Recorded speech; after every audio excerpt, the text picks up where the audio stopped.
মাননীয় সংসদ সদস্য ফেরদৌস আহমেদ, ঢাকা 10। ফেরদৌস আহমেদ।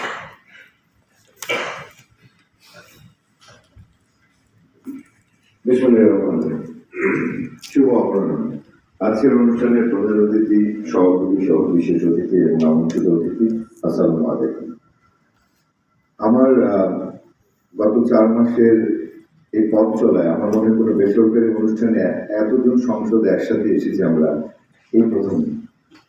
তার মানে এটাই বোঝা যাচ্ছে যে আমাদের সকলের চিন্তা ভাবনার জায়গায় একটা সূত্রে বাঁধা। আজকে যে ইস্যু নিয়ে আমরা এখানে কথা বলতে এসেছি আমরা সবাই জানি যেটা একটা খারাপ, শরীরের জন্য, পরিবেশের জন্য, সামগ্রিকভাবেই খারাপ। তো আমি আলোচনা যেগুলি হয়ে গেছে সেগুলি নিয়ে কথা বলছি না, তবে 2-4 জন একটা ব্যাপারে কথা বললো যে সরকারের কোনো ভয় নেই যে সরকার ট্যাক্স পাবে যদি আমরা সিগারেটের মধ্যে আরো ট্যাক্স বাড়িয়ে দিই বা এটার উপরে টেনশন নেই।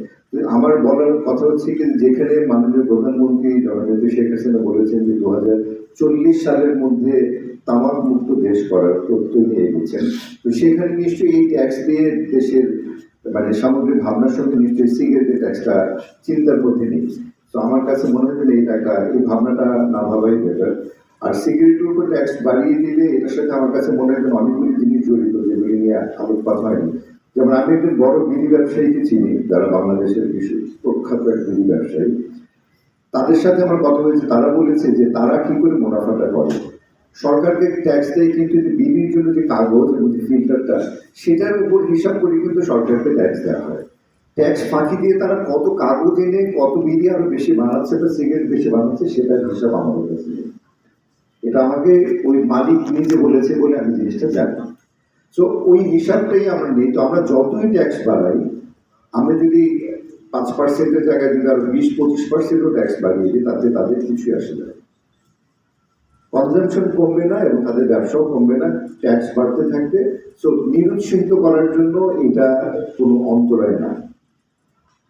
আমি গত সপ্তাহে বিদেশ থেকে ফিরেছি, তো আমার সাথে দেশের আরেক বিখ্যাত ব্যক্তি যিনি সিগারেটের জন্য জান দিয়ে দিতে প্রস্তুত এমন একজনের সাথে দেখা। সে আমাকে অনেকক্ষণ, লম্বা জার্নি ছিল, অনেকক্ষণ পর বললো যে কোনো ব্যবস্থা নেই সিগারেট খাওয়ার। আমি বললাম না, আপনি এনে কি করে সিগারেট খাবেন? তো বললেন আমি একবার সিগারেট খেয়েছিলাম, $250 ফাইন দিয়েছিলাম, ওরকম কোনো সিস্টেম আছে কিনা। বলে যে ভাবছি সিগারেটটা ধরেই ফেলি, যদি $500 ফাইন দিয়ে দিতে প্রস্তুত। তো তার মানে যে খাচ্ছে তার কাছে এটা কোনো ইস্যু না।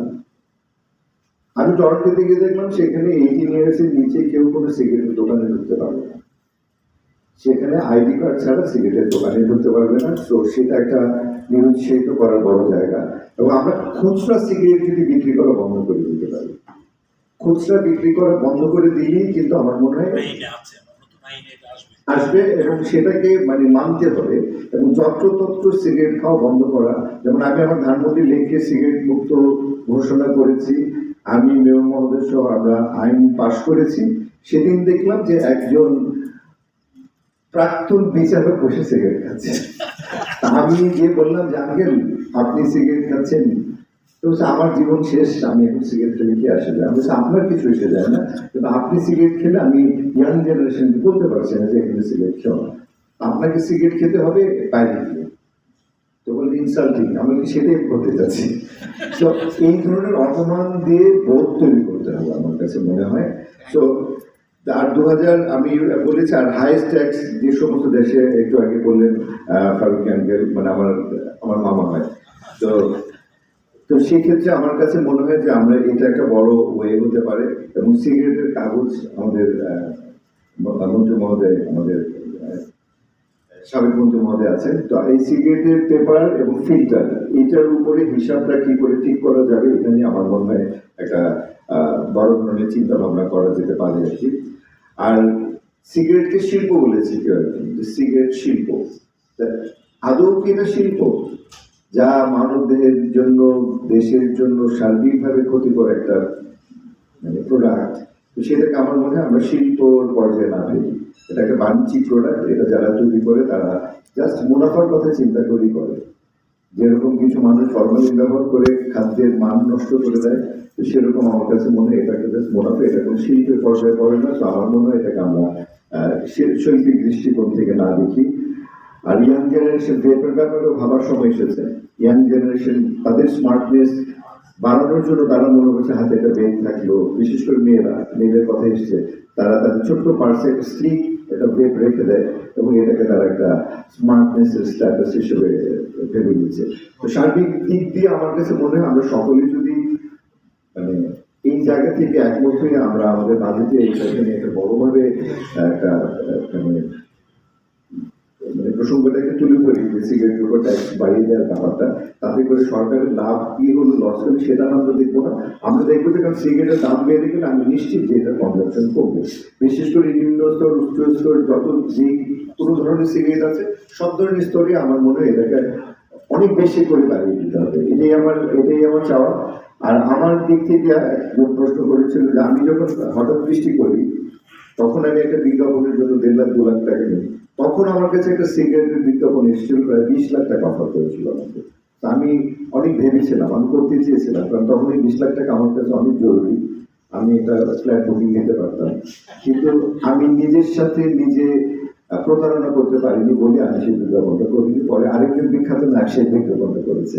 তো আমি প্রথম থেকেই সচেতন ভাবে চেয়েছি আমার যে ইমেজ তৈরি হয়েছে আজকে বাংলাদেশের মানুষ আমাকে ভালোবেসে যেভাবে নায়ক ফেরদৌস বানিয়েছে, এবং সে কারণে মাননীয় প্রধানমন্ত্রী আমাকে ঢাকা 10 আসনের পার্লামেন্ট মেম্বার করেছে, তার কাছে আমার অশেষ কৃতজ্ঞতা।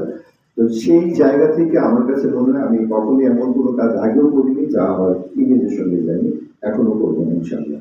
আমরা এবার বাজেটে নিশ্চয়ই আমি আশাবাদী আমরা আমাদের দিক থেকে সর্বোচ্চ চেষ্টা করবো যেন সিগারেটের উপর আরো অনেক বেশি ট্যাক্স বাড়িয়ে দেয়। আমি প্রথমে আজিজ ভাইকে বলছিলাম যে 5% না, আমি চাই 70-75 হোক। কিছুক্ষণ আগে দেখলাম যে আমাদের ফারুকী সাহেব একই কথা বললেন। তো আমরা আশাবাদী, চলুন আমরা এবার অবশ্যই আমাদের বাজেটে সিগারেটের উপর যেন অনেক বেশি বাড়িয়ে দেওয়া যায়। যেখানে বিদেশি ফলের বেলায় শতভাগ কর দিতে হয়, যদি কর আরোপ করতেই হয় তাহলে সিগারেটের বেলায় কত পার্সেন্ট কর আরোপ করা দরকার বলে আপনি মনে করেন? আমি তো বলি যে 200 বা 300 ভাগ বাড়িয়ে দিই। মানে যেখানে এবার আমি কানাডা দেখেছি যারা সিগারেট খায় ওরা কিন্তু $25-30 দিয়ে একটা প্যাকেট কিনে খাচ্ছে। তো মানে 2500-3000 টাকা দিয়ে যদি সিগারেট খায়, সেম সিগারেট বাংলাদেশে ওরা কম টাকায় পায়।